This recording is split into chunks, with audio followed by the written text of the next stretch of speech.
जय हिंद दोस्तों, मैं किशन आप सबका स्वागत करता हूं। शुरू करते हैं आज के डिफेंस समाचारों को। बढ़ते हैं डिफेंस अपडेट की तरफ। तो रक्षा मंत्रालय ने डीआरडीओ एआईपी सिस्टम के लिए एयर इंडिपेंडेंट प्रपल्शन प्लग के निर्माण और कन्वेंशनल पनडुब्बियों की क्षमता बढ़ाने के लिए इसके इंटीग्रेशन के लिए एमडीएल के साथ 1990 करोड़ रुपए का अनुबंध साइन किया है।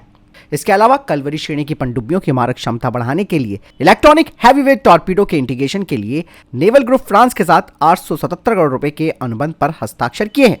कुल मिलाकर रक्षा मंत्रालय ने आज 2867 करोड़ रुपए के 2 अनुबंधों पर साइन किए हैं। बढ़ते नेक्स्ट अपडेट की तरफ, जो कि Indo Russian rifle private limited को लेकर आ रही है। इसके लेकर कुछ अपडेट सामने आए। भारतीय सेना को 35,000 AK-203 राइफलें वितरित की जा चुकी हैं ताकि भारतीय सेना के पास सबसे अच्छी असॉल्ट राइफलें हो सके। और कहा जा रहा है कि 20,000 AK-203 राइफलें अब डिलीवरी के लिए तैयार हो रही हैं। रूस के साथ 100% यानी कि 100% जो टीओटी था वो पूरा हो चुका है। इसके अलावा भारत ने इसमें 30% स्वदेशीकरण का जो स्तर है वो हासिल कर लिया है। 2025 तक 70% और सितंबर 2025 तक 100% तक इसका स्वदेशीकरण कर लिया जाएगा। और 2026 से सालाना 1.2 लाख AK-203 राइफलों की डिलीवरी की जाएगी। चलिए बढ़ते नेक्स्ट अपडेट की तरफ। भारतीय सेना ने सिक्किम के सबसे चुनौतीपूर्ण इलाकों और एक्सट्रीम कंडीशन में अपने एटॉर N1200 स्पेशलिस्ट मोबिलिटी व्हीकल का इस्तेमाल किया है, जिसका वो लगातार इस्तेमाल कर रही है। बर्फ से ढके पहाड़ों से लेकर उबड़ खाबड़ इलाकों तक ये वाहन ऑपरेशनल रेडीनेस को बढ़ाता है।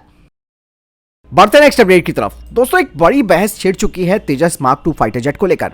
ऐसे में दोस्तों, क्या Tejas mark 2 fighter jet single engine वाला 5वीं पीढ़ी का फाइटर जेट नहीं बन सकता? दरअसल दोस्तों, आप सब जानते हैं कि तेजस मार्क 2 को 4.5 जनरेशन के हिसाब से तैयार किया जा रहा है, लेकिन इस फाइटर जेट में कई सारी टेक्नोलॉजी ऐसी हैं जिसे कि AMCA फाइटर जेट प्रोग्राम से लिया जा रहा है, जो कि भारत का 5वीं पीढ़ी का स्टेल्थ फाइटर जेट है। लेकिन अगर तेजस मार्क 2 को 5th जनरेशन के फाइटर जेट के रूप में कल्पित किया जाता तो ये वाकई में भारत के लिए एक बहुत बड़ा गेम चेंजर होने वाला था। भले AMCA ट्विन इंजन कॉन्फ़िगरेशन के साथ है, लेकिन 5वीं पीढ़ी का तेजस मार्क 2 सिंगल इंजन के साथ इसकी लागत में भी काफी कमी आती। इससे न केवल ये इंडियन एयरफोर्स के लिए काफी किफायती हो जाता, बल्कि इंटरनेशनल मार्केट में भी एक्सपोर्ट के बड़े ऑर्डर मिल सकते थे। उदाहरण के लिए अगर आप देखें, जैसे कि रशिया का Su-75 चेकमेट है, ये भी एक सिंगल इंजन का 5वीं पीढ़ी का फाइटर जेट है, जो कि कॉस्ट इफेक्टिव है। लेकिन यहां पर तेजस मार्क 2 भी इसी कैटेगरी का हो सकता है, क्योंकि दोस्तों तेजस मार्क 2 को AMCA के स्टेल्थ टेक्नोलॉजी, डिजाइन एलिमेंट्स और जो एवियोनिक्स है उनका फायदा उठाकर तेजस मार्क 2 को एक बड़ा फायदा मिल सकता था। इससे रिसर्च एंड डेवलपमेंट का खर्च भी कम हो सकता था और इंडियन एयरफोर्स के अंदर प्रशिक्षण, रखरखाव और लॉजिस्टिक्स को सुविधाजनक बनाया जा सकता था। यहाँ पर दोस्तों स्टेल्थ क्षमता वाला तेजस मार्क 2 डुअल पर्पस यानी कि दोहरे उद्देश्यों को पूरा कर सकता था, जैसे कि medium multi role combat aircraft और MRFA यानी कि मल्टी रोल फाइटर एयरक्राफ्ट की। और साथ ही साथ AMCA के पूरी तरीके से ऑपरेट होने तक भारत के पास 5वीं पीढ़ी का फाइटर जेट आने शुरू हो जाते और ये एक अस्थायी सॉल्यूशन भी मिल जाता, जिससे कि भारतीय वायुसेना के पास एक ऐसा हथियार आ जाता जो कि तत्काल जो चुनौतियां उभरी है उनका मुकाबला कर सकता था। तेजस मार्क 2 अभी भी 4.5 जनरेशन के हिसाब से आगे बढ़ रहा है, जिसमें कि बेहतर एवियोनिक्स, अधिक शक्तिशाली इंजन और बढ़ी हुई पेलोड क्षमता है, लेकिन फिर भी ये 4.5 जनरेशन का फाइटर जेट रहेगा। वहीं दोस्तों, भारत अपने 5वीं पीढ़ी के AMCA प्रोग्राम को आगे तो बढ़ा रहा है, जिसका लक्ष्य स्टेल्थ, सुपर क्रूज और एक एडवांस कॉम्बैट सिस्टम बनाना है। लेकिन फिर भी तेजस मार्क 2 को लेकर ये बड़ी बात सामने आई है, क्योंकि टाइम तो उतना ही लग रहा है इन सब चीजों को बनने में, और एक सिंगल इंजन तेजस मार्क 2 5th जनरेशन का फाइटर जेट भारत के पास आ जाता, अगर भारत थोड़ा सा इस पे फोकस करके बैठता तो। फिलहाल इस बारे में आपकी क्या राय है, मुझे कमेंट सेक्शन में लिखकर जरूर बताइएगा। बढ़ते नेक्स्ट अपडेट की तरफ। दोस्तों, देरी और सिर्फ देरी।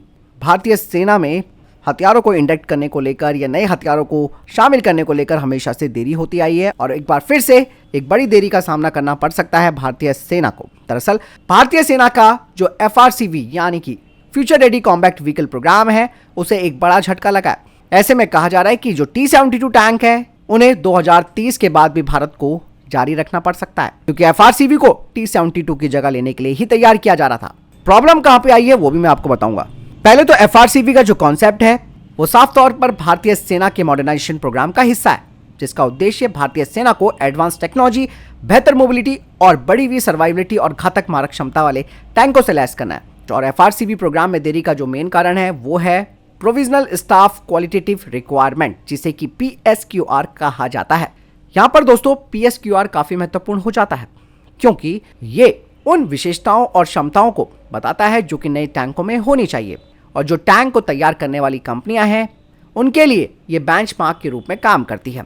फाइनल PSQR के बिना इस परियोजना का प्रोटोटाइप का विकास, परीक्षण और इवेंचुअल सिलेक्शन भी नहीं किया जा सकता। इसीलिए इस देरी को देखते हुए 2035 तक भारत अपने T-72 टैंकों को ऑपरेट कर सकता है। हालांकि दोस्तों, मॉडर्न वॉरफेयर में आपने देखा होगा कि टैंक जो है वो ऑब्सोल्यूट यानी कि अप्रचलित होने लगे हैं, लेकिन टैंकों की भूमिका को पूरी तरीके से खत्म नहीं किया जाएगा। भारत अपने T-72 टैंकों को अब बेहतर इंजन, थर्मल इमेजिंग और फायर कंट्रोल सिस्टम सहित उसमें कई महत्वपूर्ण अपग्रेड कर रहा है ताकि इन्हें लंबे समय तक बनाए रखा जा सके। बढ़ते नेक्स्ट अपडेट की तरफ, जो कि इंडियन नेवी को लेकर आ रही है। भारतीय नौसेना अब समुद्र में अपनी ईंधन भरने की क्षमताओं को बढ़ाने वाली है, जिसके लिए भारतीय नौसेना 2 साल और 6 महीने की ड्यूरेशन के लिए एक प्रोडक्ट टैंकर को लीज पर देने के लिए रिक्वेस्ट फॉर प्रपोजल जारी किया है। इसके जरिए समुद्र में भारतीय नौसेना की जो मिशंस हैं उन्हें एक बड़ा फायदा होगा। इस तरीके के जो टैंकर्स हैं उन्हें खास तौर पर भारतीय नौसेना के जहाजों के ईंधन भरने के लिए 2.5 साल के पट्टे पर दिया जाएगा। इससे भारतीय नौसेना की इंड्योरेंस और रीच दोनों बढ़ जाएगी। हालांकि यहाँ पर एक बात और सामने आई है, नौसेना के इस्तेमाल के लिए ये जो पोत हैं उन्हें मॉडिफिकेशन की जरूरत होगी, जिसमें कि कुछ महत्वपूर्ण संशोधन किए जाएंगे। कहा जा रहा है कि इसे मुंबई में नौसेना डॉकयार्ड में एक जॉइंट वेंचर के द्वारा किया जाएगा। बढ़ते नेक्स्ट अपडेट की तरफ। दोस्तों, बॉर्डर सिक्योरिटी फोर्स यानी कि BSF ने सीमा पर निगरानी बढ़ाने के लिए मेल UAV खरीद के लिए गृह मंत्रालय से परमिशन मांगा है। BSF की निगरानी क्षमताओं को मजबूत करना है, खास करके चुनौतीपूर्ण इलाकों और नदी के किनारे के इलाकों में, जहां पर जो पारंपरिक तरीके हैं वो कारगर नहीं होते हैं। इसके अलावा सीमा पार से जो घुसपैठ, तस्करी और जो अवैध गतिविधियां होती हैं, ऐसे में जो ट्रेडिशनल सीमा निगरानी है उसकी कमजोरियों का ये लोग फायदा उठा जाते हैं। इसलिए मेल UAV यहाँ पर बड़े क्षेत्र को कवर कर सकता है। चलिए बढ़ते नेक्स्ट अपडेट की तरफ। दोस्तों, भारत अर्थ मूवर्स लिमिटेड अब जल्द ही तीसरा प्रोटोटाइप जो दातरन 1500 हॉर्स पावर इंजन का है उसे UK भेजेगा, जिसे कि एक्सटेंसिव कैलिब्रेशन और टेस्टिंग फेज के लिए वहां भेजा जाएगा। और कहा जा रहा है कि कैलिब्रेशन होने के बाद इस इंजन के इंड्योरेंस टेस्ट किए जाएंगे 400 घंटे, 600 घंटे और फाइनली 1500 घंटे का, ताकि इस इंजन के डिजाइन की जो रोबस्टनेस है, इसके अलावा किसी भी तरीके के जो फेलियर पॉइंट्स हैं उन्हें चेक किया जाएगा। और एक बार इस इंजन के सफलतापूर्वक जो कैलिब्रेशन ड्यूरेबिलिटी टेस्ट है वो पूरे हो जाते हैं तो फिर इस इंजन का बल्क में मैन्युफैक्चरिंग की जाएगी। बढ़ते नेक्स्ट अपडेट की तरफ। दोस्तों, भारतीय वायुसेना ने उन सभी खबरों को खारिज कर दिया है जहां पर यह कहा जा रहा था कि डोनाल्ड ट्रंप के आने से भारत के ऊपर प्रेशर बन सकता है MRFA टेंडर को लेकर, यानी कि भारत को अमेरिका के हिसाब से अमेरिकी फाइटर जेट्स चुनने पड़ेंगे। हालांकि इंडियन एयरफोर्स ने साफ तौर पर कह दिया है कि ये एक कॉम्पिटिशन है जहां पर बहुत ही ध्यानपूर्वक फाइटर जेट्स को सेलेक्ट किया जाएगा और बाकायदा काफ़ी स्ट्रिक्टली इन फाइटर जेट्स को जज भी किया जाएगा उनकी टेक्निकल और ऑपरेशनल मेरिट्स के हिसाब से। और ऐसे में कोई भी पॉलिटिकल इन्फ्लुएंस नहीं है, केवल अमेरिकी फाइटर जेट्स भारत खरीदेगा। बढ़ते नेक्स्ट अपडेट की तरफ। दोस्तों, DRDO ने सफलतापूर्वक स्वदेशी रेडियो फ्रीक्वेंसी सीकर को तैयार किया है long range hypersonic antiship missile के लिए। बता दें कि ये सिंथेटिक अपर्चर रडार का इस्तेमाल करता है ताकि टारगेट के हाई रेजोल्यूशन जो इमेजेस है उसे जनरेट किया जा सके, साथ ही किसी भी वेदर कंडीशन में अपने टारगेट को ये भेज सकती है। गैस टरबाइन रिसर्च एस्टेब्लिशमेंट के द्वारा तैयार किया जा रहा 130 kilonewton twin engine test bed facility Bengaluru में तैयार हो रही है और 2025 से ये ऑपरेशनलाइज हो जाएगी। बढ़ते नेक्स्ट अपडेट की तरफ। दोस्तों, चाइना लगातार दुनिया को हैरान कर रहा है। अब चाइना ने अपना हाइपरसोनिक एयरक्राफ्ट को प्रदर्शित किया है। चलिए बढ़ते नेक्स्ट अपडेट की तरफ। बांग्लादेश का सेंट मार्टिन द्वीप अब अराकान सेना के कब्जे में आ गया है। वर्तमान में अराकान सेना के 2000 से अधिक सैनिक इस द्वीप पर खुलेआम घूम रहे हैं और बांग्लादेशी सेना इस क्षेत्र से भाग चुकी है। तुर्की की तरफ से घोषणा की गई है कि 2025 में वो 47 बिलियन अमेरिकी डॉलर के रक्षा बजट के साथ सैन्य खर्चे में अपना रिकॉर्ड तोड़ देगा। इस बजट की घोषणा करते हुए तुर्की की तरफ से कहा जा रहा है कि तुर्की अपनी स्टील डोम नेशनल एयर डिफेंस सिस्टम का निर्माण शुरू करेगा और साथ ही 5th जनरेशन के फाइटर जेट विमान को भी बहुत अधिक धन की आवश्यकता होगी। यानी तुर्की अब इसके लिए घरेलू रूप से इंजन बनाना भी शुरू करेगा। तो फिलहाल ये थे अब तक के टॉप डिफेंस अपडेट। वीडियो के सामने कोई प्रश्न जवाब या आपको कोई सवाल है कमेंट सेक्शन में लिखकर जरूर पूछ सकते हैं। वीडियो को लाइक और शेयर जरूर कीजिएगा। जय वंदे मातरम।